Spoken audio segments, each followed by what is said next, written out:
Welcome to this special edition of Managing Asia. I'm Christine Tan. As we approach the end of the year, we reflect on the past 12 months and celebrate those who are making a difference to communities.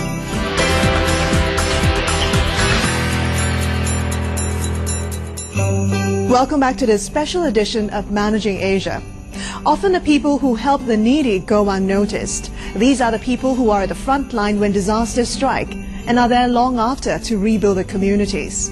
One such person is Indonesian entrepreneur Frans Sugiarta.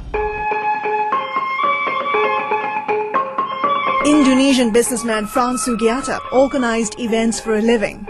He and his wife Gina Damawan were planning one of the biggest weddings in Bali when they stumbled across United in Diversity, a non-profit organization in Indonesia.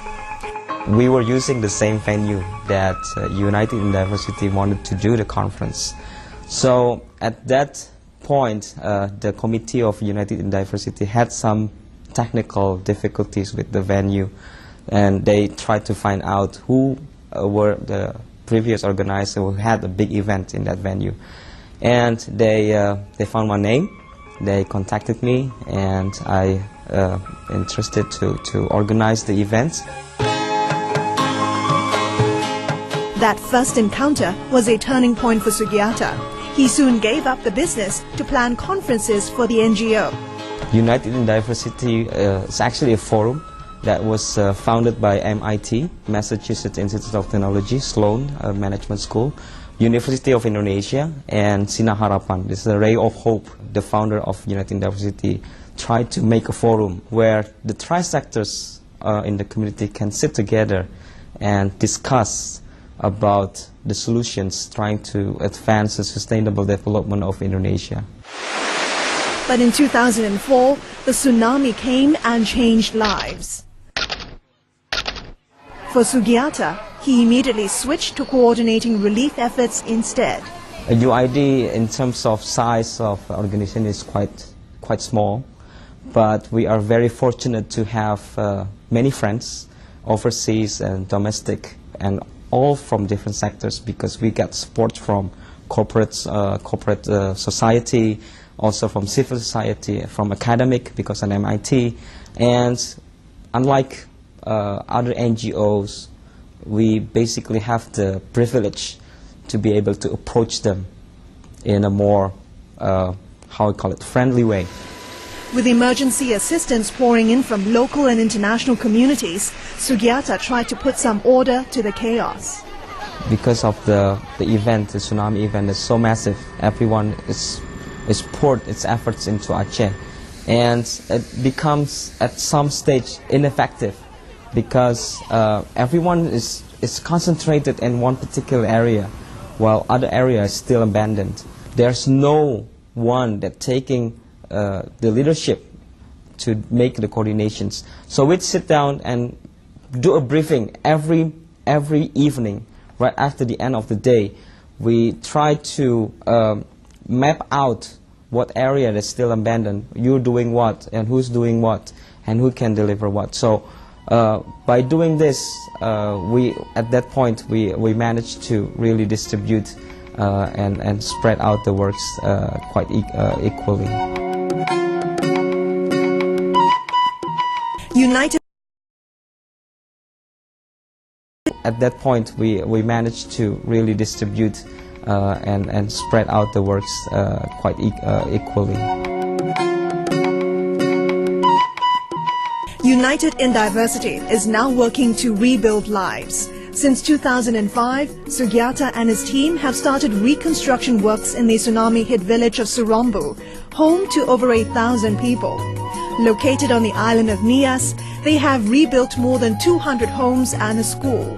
So how did the father of two orchestrate such a massive exercise? Coordinating and really talking and building the communications with the villagers, help the villagers and the government, the priest in the community, try to talk to people and really to show give a vision to the community. It's really important to get the ownership of the community to support what you're trying to do together with them. try to achieve the objective of the project. Once the community owns it, I don't think it's really difficult to really achieve the goal of the project. A lot of people refused to leave because they were afraid of losing their livelihoods. How did you deal with such a difficult situation? Spend lots of time conversing with the people, really putting efforts to talk to people, to everyone. We spent about 3 months before we really set the plan to do the job. Like the type of house, we tried to engage with the community. What type of house do you need? Not approaching them with the mindset that, oh, we know much better because we are more educated than you are and we come from Jakarta and things like that, but really hear the voices from the people. And again, once you have the ownership of the community, it will be much easier to execute the project. A lot of people wanted to help. How did you mobilize your human manpower to effectively carry out the reconstruction work? Of course, we structured the works for everyone who's trying to get involved. Like some of the young men in the village, we assigned them to collect all the data. They are the task force, we call it task force on the ground, collecting all the IDs, getting the list of all the people that needs house, really confirm it, and then all the children that needs get the scholarship. And then we also have like the students from MIT. We give them the assignment to do the feasibility study for livelihood for the virgin coconut oil industry, making like a business plan. And yes, we have to structure it in a way that everything has to work in harmony and in synergy.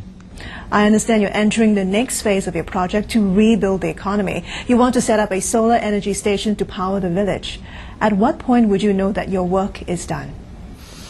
That's a good question. I think this is the challenge that I'm facing right now.